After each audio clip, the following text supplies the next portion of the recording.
사도행전 7장 44절에서 8장 앞부분 좀 보시겠습니다. 사도행전 7장 44절입니다. 광야에서 우리 조상들에게 증거의 장막이 교독을 하겠습니다. 제가 한 절, 여러분들이 한 절, 새벽이지만 광야에서 우리 조상들에게 증거의 장막이 있었으니 이것은 모세에게 말씀하신 이가 명하사 그가 본 그 양식대로 만들게 하신 것이라. 우리 조상들이 뜻을 받아 하나님 그들 앞에서 조사이신 이방인의 땅을 점령할 때에 여호수아와 함께 가지고 들어가서 다윗 때까지 이르니라. 다윗이 하나님 앞에서 은혜를 받아 야곱의 집을 위하여 하나님의 처소를 준비하게 하여 달라고 하더니 솔로몬이 그를 위하여 집을 지었느니라. 그러나 지극히 높으신 이는 손으로 지은 곳에 계시지 아니하시나니 선지자가 말한 바 주께서 이르시되 하늘은 나의 보좌요 땅은 나의 발등상이니 너희가 나를 위하여 무슨 집을 짓겠으며 나의 안에 설 처소가 어디냐. 이 모든 것이 다 내 손으로 지은 것이 아니냐 함과 같으니라. 목이 곱고 마음에 귀에 혼례를 받지 못한 사람들아, 너희도 너희 조상과 같이 항상 성령을 벗으리로다. 너희 조상들이 선지자들 중의 누구를 박해하지 아니하였느냐. 의인이 오시리라 예고한 자들을 그들이 죽였고 이제 너희는 그 의인을 잡아준 자요 살인한 자가 되나니 너희는 천사가 전한 율법을 받고 지키지 않으려거니와. 그들이 이 말을 듣고 마음에 찔려 그를 향하여 이를 갈거늘 스데반이 성령 충만하여 하늘을 우러러 주목하여 하나님의 영광과 예수께서 하나님 우편에 서신 것을 보고 말하되 보라 하늘이 열리고 인자가 하나님 우편에 서신 것을 보노라 한데 그들이 큰 소리를 지르며 길을 막고 일제히 그에게 달려들어 성 밖으로 내치고 돌로 칠세 증인들이 옷을 벗어 사울이라 하는 청년의 발 앞에 두니라. 그들이 돌로 스데반을 치니 스데반이 부르짖어 이르되 주 예수여 내 영혼을 받으시옵소서 하고 무릎을 꿇고 크게 불러 이르되 주여 이 죄를 그들에게 돌리지 마옵소서 이 말을 하고 자니라. 사울은 그가 죽임 당함을 마땅히 느끼니라. 그날에 예루살렘에 있는 교회에 큰 박해가 있어 사도 외에는 다 유대와 사마리아 모든 땅으로 흩어지니라. 경건한 사람들이 스데반을 장사하고 위하여 크게 울더라. 사울이 교회를 잔멸할새 각 집에 들어가 남녀를 끌어다가 옥에 넘기니라. 흩어진 사람들이 둘을 다르며 복음의 말씀을 전할 때 빌립이 사마리아 성에 내려가 그리스도를 백성에게 전파하니 우리가 빌립의 말도 듣고 행하는 표적도 보고 한 마음으로 그가 한 말을 따르더라. 많은 사람에게 붙었던 더러운 귀신들이 크게 소리를 지르며 나가고 또 많은 중풍병자와 못 걷는 사람이 나으니 그 성에는 큰 기쁨이 있더라. 그 성에 시몬이라 하는 사람이 전부터 있어 마술을 행하여 사마리아 백성을 놀라게 하며 자칭 큰 자라 하니 모든 사람도 그 사람까지 다 따르며 이르되 이 사람은 하나님의 능력이라 하더라. 오랫동안 그 마술에 놀랐으므로 그들이 따르더니 빌립이 하나님 나라와 및 예수 그리스도 이름에 관하여 전함을 그들이 믿고 남녀가 다 세례를 받으니 시몬도 믿고 세례를 받은 후에 전심으로 빌립을 따라다니며 그 나타나는 표적과 큰 능력을 보고 놀라니라. 예루살렘에 있는 사도들이 사마리아도 하나님 말씀을 받았다고 듣고 베드로와 요한을 보내매 그들이 내려가서 그들을 위하여 성령 받기를 기도하니 이는 아직 한 사람에게도 성령 내리심이 없고 오직 주 예수의 이름으로 세례만 받을 뿐이더라. 이에 두 사도가 그들에게 안수함에 성령을 받는지라. 시몬이 사도들의 안수로 성령 받는 것을 보고 눈을 들여 19절까지만 보겠습니다. 제가 읽겠습니다. 이르되 이 권능을 내게도 주어 누구든지 내가 안수하는 사람은 성령을 받게 하여 주소서 하니 거기까지만 봤습니다. 아멘. 스데반은 이제 광야에서 성막이 만들어진 그 근원에 대해서 이야기를 하고 이후에 성전이 만들어진 과정을 설명한 다음에 이스라엘 백성들이 끊임없이 하나님을 거스르는 그 부분을 책망합니다. 44절에서 50절까지는 모세가 본 그 양식대로 성막을 만들었다는 겁니다. 모세는 하나님이 보여주신 대로 증거의 장막, 즉 성막이라고도 하죠, 를 만들었습니다. 반면 성전은 다윗의 강구로 솔로몬이 지은 사실 건물에 불과했습니다. 성전은 성전인데 성막보다 겉으로나 재료나 이런 거는 화려하고 뛰어나지만 하나님이 보여주신 식양대로 지은 것은 아닙니다. 그냥 성막에 있는 것을 본따서 대충 그 원리를 따라서 지은 거죠. 스데반이 성막과 성전을 비교하는 목적은 뭐냐면 실제로 성전이 성막보다 우월한 것이 하나도 없었음을 얘기하는 겁니다. 성막은 하나님이 보여주신 대로 말씀 그대로 만들어졌기 때문입니다. 그래서 그건 예수 그리스도를 더 아주 구체적이고 상세하게 이렇게 예표하고 있습니다. 성전이 아무리 화려하다고 한들 성막에 비견될 바가 아니라는 것이 스데반이 말하고자 하는 겁니다.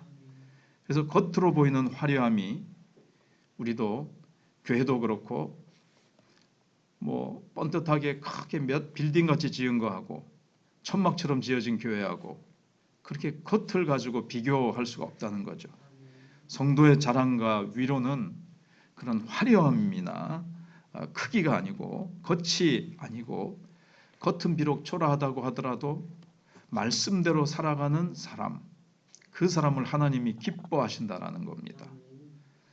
어떤 사람이 많은 공적을 가지고 있고 많은 돈과 집과 사업과 온갖 것을 세상 것으로 막 화려하게 가지고 있다 할지라도 그 사람이 하나님의 말씀대로 순종하는 삶이 너무나도 없다든지 빈약하다든지 그 사람하고 비록 남루한 옷을 입고 비록 그 사람의 재산과 학력이 부족하다 할지라도 하나님의 말씀대로 살아가는 사람이 하나님을 기쁘시게 하고 하나님이 당연히 기뻐하시는 사람을 하나님이 그 사람을 칭찬하시고 그 사람을 더 귀히 여기시겠죠.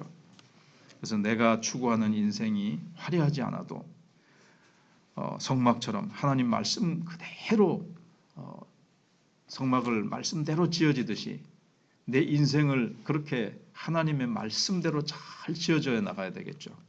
그래서 고린도전서 3장에 보시면 그 하나님이 그 공력을 시험하는 부분이 나오지 않습니까? 어떤 사람은 지푸라기와 나무와 그런 것들로 집을 짓고 어떤 사람은 금과 은과 이런 그게 이제 사실은 하나님의 말씀대로 짓는 거거든요. 하나님의 말씀으로 지어진 집은 어떤 비바람이 불어도 심판의 불이 통과해도 결코 불타 없어지지 않습니다. 왜냐하면 예수님께서 산상수훈 7장 끝부분에 말씀하신 대로 내 말을 듣고 지키는 자는 반석 위에 집을 지은 사람과 같이 바람이 불고 창수가 나도 무너지지 않는다 그랬거든요. 말씀에 순종하는 인생, 이게 이제 하나님의 기뻐하시는 인생의 집을 짓는 겁니다. 그 다음에 이제 51절로 53절에서는 성령을 거스르는 도다 그러면서 늘 하나님의 성령의 인도하심을 따르지 않고 하나님이 보내신 사람을 핍박하고 죽이는 성령을 거스르는 이스라엘 백성들의 이 패턴을 책망하고 있습니다. 사내들린 공회에 지금 운집한 사람들을 스데반이 보면서 또 지금 하나님의 사람 스데반을 지금 또 죽이려고 합니다. 그런데 스데반은 자기가 문제를 삼는 것이 아니고 너희들이 조상들이 계속해서 모세를 거절하고 그리고 계속해서 너희들이 하나님이 보내신 선지자를 박해하고 핍박했듯이 너희들은 늘 그런 행사를 하더만은 결국은 하나님이 보내주시는 이 의인이라고 칭하는 예수 그리스도를 너희들이 결국 잡아서 넘겨주고 결국 너희들이 죽였지 않느냐. 살인하였도다.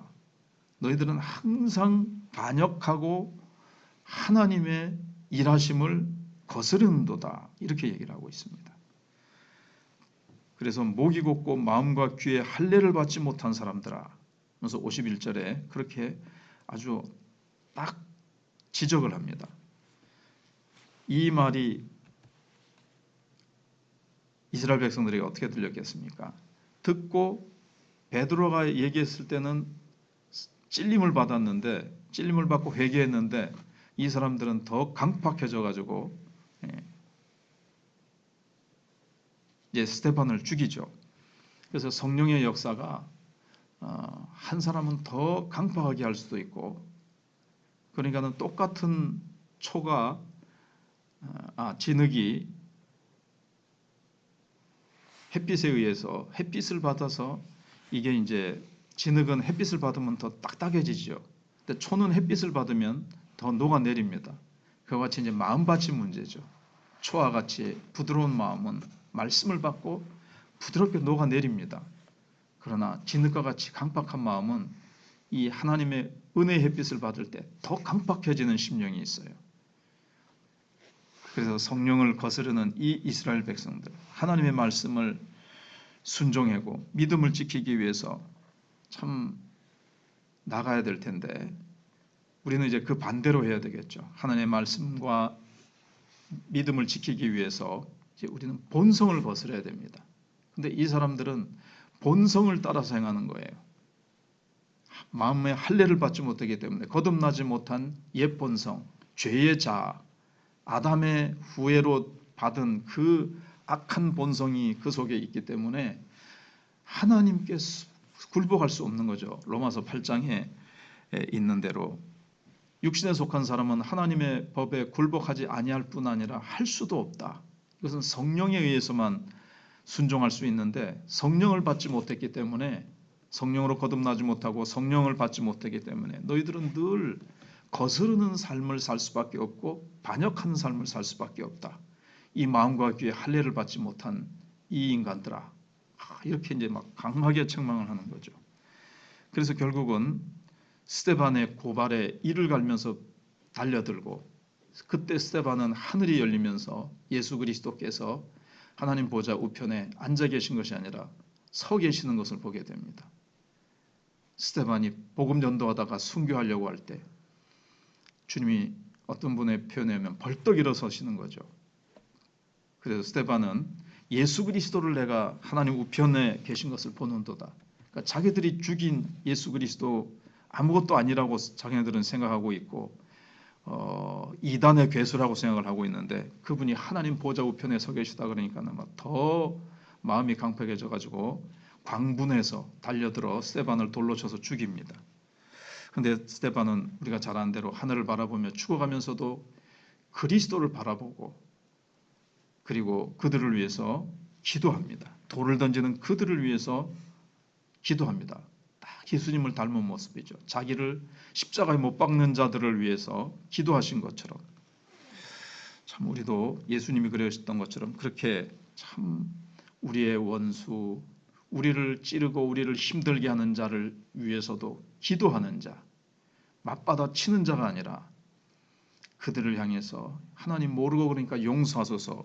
그래서 주님을 따르는 스데반의 죽음이, 여기 보면 이제 8장을 읽은 이유가, 이 스데반이 한 사람도 회개시키지 못하고 그러면 아무런 소용이 없었는가? 그렇지 않고 그걸로 인해서 이제 막 핍박이 일어나죠. 스데반의 일로 인해서 핍박이 일어나고 그 바람에 복음이 사마리아로 전해집니다. 그래서 사도행전 전체의 흐름은 예루살렘에서 복음이 시작돼서 거기서 흩어지질 않는 거예요. 예루살렘이 엄청나게 복음화됐는데 사마리아, 유대도 복음화됐는데 사마리아로 안 가고 있으니까 핍박을 통해서도 하나님의 섭리 가운데 사마리아와 온 예루살렘과 온 유대와 사마리아와 그 다음에 이제 땅끝으로 가죠. 13장으로 가서. 그래서 사도행전 1장 8절이 쭉 이어지는 내용이 이제 사도행전입니다. 스데반 한 사람의 죽는 이 미라를 통해서 사마리아로 복음이 증거되어지고, 거기에 이제 사울이 딱 등장을 하죠. 사울이 스데반의 죽임 당함을 마땅히 여겼더라. 이게 뭔가 이제 암시를 해주는 거죠. 그래서 스데반에는 이거 뭐 너무나도 짧게 인생을 마친 것 같지만 이로 인해서 사마리아로 복음이 전해지고 나중에 안디옥으로까지 복음이 전해지고 그 다음에 사울이라는 한 사람을 딱 변화시키게 됩니다. 스데반의 순교가. 그리고 죽으면서 예수 그리스도를 바라보고 자기를 향해서 달려들어 돌을 치는 자들을 향해서 다 기도하는 그 모습을 그 당시에는 막 사울은 좀 미친놈이 그랬겠지만 나중에 회개하고 돌아오면서 스데반의 그 모습이 늘 일생을 따라다녔을 가능성이 많습니다.